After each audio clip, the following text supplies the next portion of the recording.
नमस्कार, स्वागत है आपका हमारे चैनल पर। मैं हूं आपके साथ शिप्रा सैनी। महाराष्ट्र से बड़ी खबर है। वसूली केस में एनसीपी नेता अनिल देशमुख को ईडी ने समन भेजा है। ईडी की जांच से बौखलाए अनिल देशमुख ने आतंकी अजमल कसाब से खुद की तुलना की है। तो महाराष्ट्र में उद्धव ठाकरे सरकार की मुश्किलें अब और ज्यादा बढ़ती जा रही है। ईडी अब वसूली केस को लेकर एक्शन लेती नजर आ रही है। महाराष्ट्र वसूली केस में उद्धव ठाकरे सरकार के नेताओं पर एक के बाद एक शिकंजा कसता जा रहा है। मुंबई के पूर्व पुलिस कमिश्नर परमवीर सिंह ने महाराष्ट्र के उस वक्त गृह मंत्री रहे अनिल देशमुख पर 100 करोड़ की वसूली के आरोप लगाए थे, जिसके बाद अनिल देशमुख पर यह जांच चल रही है।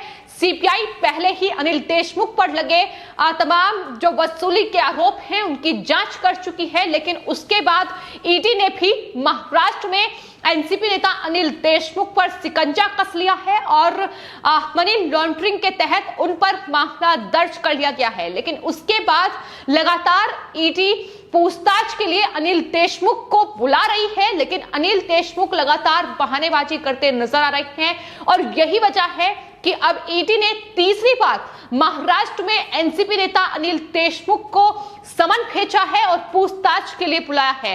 तो लगातार ये बहानेबाजी अनिल देशमुख की तरफ से देखी जा रही है। आपको ये भी बता दें कि सीबीआई के एक्शन पर अनिल देशमुख ने गृह मंत्री पद से इस्तीफा दे दिया था और फिलहाल सीबीआई के अलावा ईडी इस पूरे मामले में जांच कर रही है।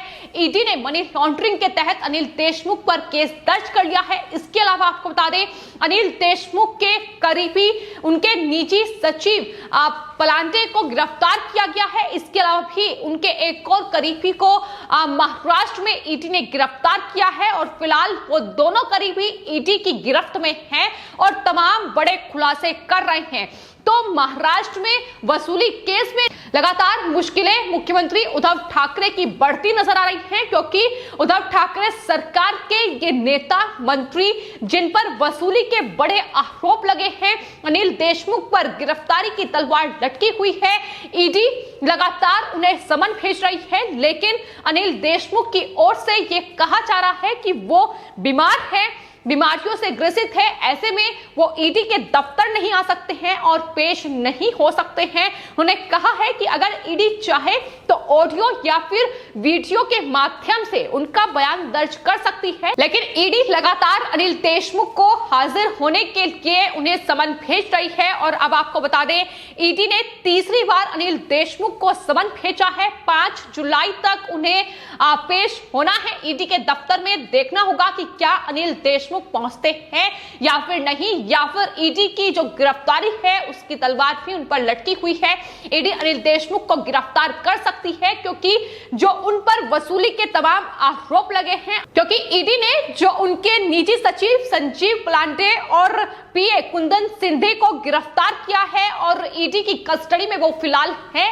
उन्होंने ये कहा है, खुलासा किया है कि कुछ आईपीएस अफसरों के तबादले में अनिल देशमुख ने भूमिका निभाई थी, यानी ट्रांसफर पोस्टिंग में वसूली का जो आरोप अनिल देशमुख पर लगा था वो कहीं ना कहीं अब सही साबित होता नजर आ रहा है। जिस तरीके से ये बड़े खुलासे लगातार हो रहे हैं और इससे पहले सचिन वाजे से लेकर परमवीर सिंह जो कि मुंबई पुलिस के अधिकारी हैं, वो ये खुलासा कर चुके हैं कि अनिल देशमुख ने 100 करोड़ की वसूली बार और रेस्टोरेंट के जरिए की है। इसके अलावा सचिन वाजे जो कि एंटीलिया केस में फिलहाल एनआईए की हिरासत में हैं, उन्होंने भी तमाम बड़े खुलासे किए थे कि दरअसल सचिन वाजे को अनिल देशमुख की ओर से ये कहा गया था कि अगर उन्हें क्राइम यूनिट में इस पोस्ट पर बने रहना है तो 2000 करोड़ रुपए उन्हें देने होंगे वसूली के तौर पर, और ये रुपए शरद पवार तक पहुंचेंगे। ये खुलासा सचिन वाजे की ओर से किया गया था। इसके अलावा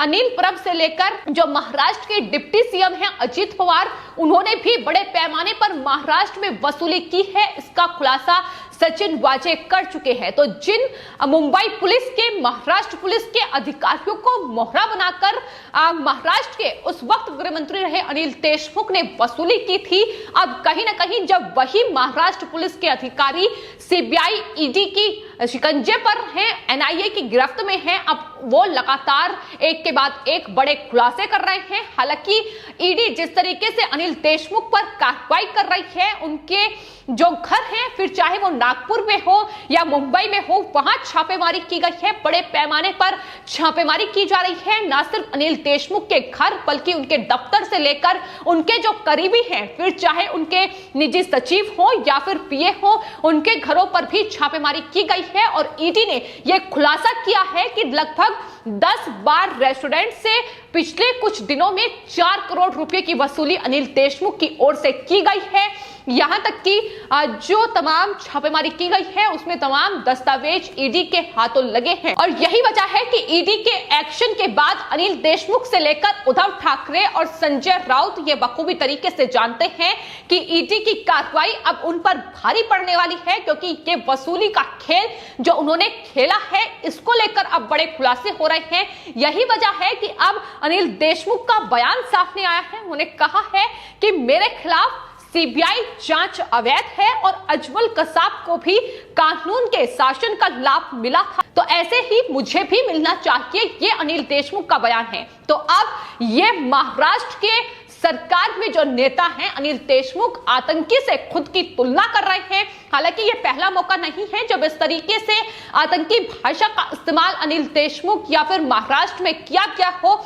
ये फिलहाल अनिल देशमुख ने कहा है कि आतंकी अजमल कसाब को भी कानून का शासन मिला था, लेकिन इससे पहले एंटीलिया विस्फोटक केस में जब सचिन वाजे की गिरफ्तारी हुई थी, आपको बता दें उस वक्त महाराष्ट्र के मुख्यमंत्री उद्धव ठाकरे का बयान सामने आया था। उन्होंने कहा था कि सचिन वाजे को निशाना बनाया जा रहा है और उन्हें ऐसा लगता है कि सचिन वाजे वो पुलिस अधिकारी नहीं है बल्कि ओसामा बिन लादेन है, जिस तरीके से उन्हें निशाना बनाया जा रहा है। तो ओसामा बिन लादेन उस वक्त भी उद्धव ठाकरे ने बोला था और लगातार महाराष्ट्र में महाविकास अघाड़ी सरकार में शामिल के नेता इस तरीके से आतंकियों का सहारा अब उन्हें लेना पड़ रहा है बचने के लिए, खुद की तुलना आतंकी से की जा रही है। तो ये तमाम तस्वीरें बता रही हैं कि किस तरीके से इस वक्त मुश्किलों में, मुसीबत में महाविकास अघाड़ी सरकार फंस चुकी है। शरद पवार से लेकर अनिल देशमुख, अजीत पवार, अनिल परब, संजय राउत, उद्धव ठाकरे मुख्यमंत्री लगातार अब सवालों के घेरे में हैं और जवाब उनसे मांगा जा रहा है। फिलहाल अनिल देशमुख अब ईडी के सामने पेश होने से बच रहे हैं, क्योंकि वो बखूबी तरीके से जानते हैं कि ईडी ने पिछले दिनों जो कार्रवाई की है, जिस तरीके से ठिकानों पर छापेमारी की गई है और उनके निजी सचिव और पीए इस वक्त ईडी की गिरफ्त में है और उनकी 5 दिन की कस्टडी को बढ़ा दिया गया है, तो मुसीबतें और ज्यादा बढ़ेंगी। और अनिल देशमुख की अगर गिरफ्तारी होती है तो जाहिर तौर पर उसके बाद महाविकास अघाड़ी सरकार में आखिर इस वसूली खेल का आका कौन है, इसका भी खुलासा होगा।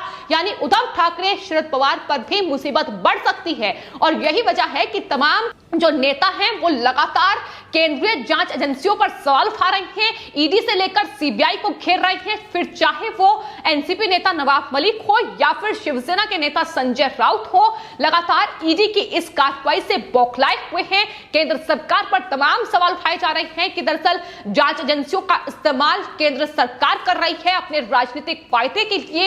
ये तमाम बड़े आरोप हैं जो लगाए जा रहे हैं। लेकिन वही तमाम बीजेपी नेता महाराष्ट्र में, फिर चाहे वो किरीट सोमैया हो या फिर राम कदम हो, नारायण राणे हो, लगातार वसूली के इस खेल का पर्दाफाश महाराष्ट्र में हो रहा है। और आपको बता दें, ना सिर्फ ये वसूली का खेल महाराष्ट्र में बड़े पैमाने पर खेला गया है, बल्कि इसके अलावा अजीत पवार जो कि महाराष्ट्र के डिप्टी सीएम हैं, उनको लेकर हाल ही में बड़ा खुलासा हुआ था। महाराष्ट्र कोऑपरेटिव बैंक में बड़ा घोटाला उन्होंने किया है। 65 करोड़ का जो उनका शुगर मिल है उससे ईडी ने सीज किया है। तो ईडी की ये कार्रवाई लगातार महाराष्ट्र में जारी है, न सिर्फ एक मामले में बल्कि ऐसे कई मामले हैं। एक अनिल परब जो कि महाराष्ट्र के ट्रांसपोर्ट मिनिस्टर हैं, वो अवैध रिसोर्ट का मामला है जिस पर ईडी ने शिकंजा कसा है। तो लगातार महाराष्ट्र सरकार में उद्धव ठाकरे सरकार के ये मंत्री, फिर चाहे वो ट्रांसपोर्ट मिनिस्टर हो या फिर डिप्टी सीएम अजीत पवार हो या इसके अलावा महाराष्ट्र के पूर्व गृह मंत्री अनिल देशमुख हो, जिसका वसूली खेल में बड़ा पर्दाफाश हुआ था, जिसके बाद अब महाराष्ट्र में उद्धव ठाकरे की कुर्सी जो है मुख्यमंत्री की वो मुसीबत में है। 5 साल सरकार चलेगी ये दावा लगातार शिवसेना से लेकर एनसीपी के नेता कर रहे हैं, लेकिन सवाल ये है कि इस वक्त घोटालों में फंसे, भ्रष्टाचार में फंसे ये महाविकास आघाड़ी सरकार के नेता और मंत्री आखिर 5 साल तक ये सरकार कैसे चला पाएंगे, ये इस वक्त सबसे बड़ा सवाल है। फिलहाल आपकी इस पूरे मामले पर क्या राय है, हमें कमेंट बॉक्स में जरूर लिखें और चैनल को सब्सक्राइब करें। धन्यवाद।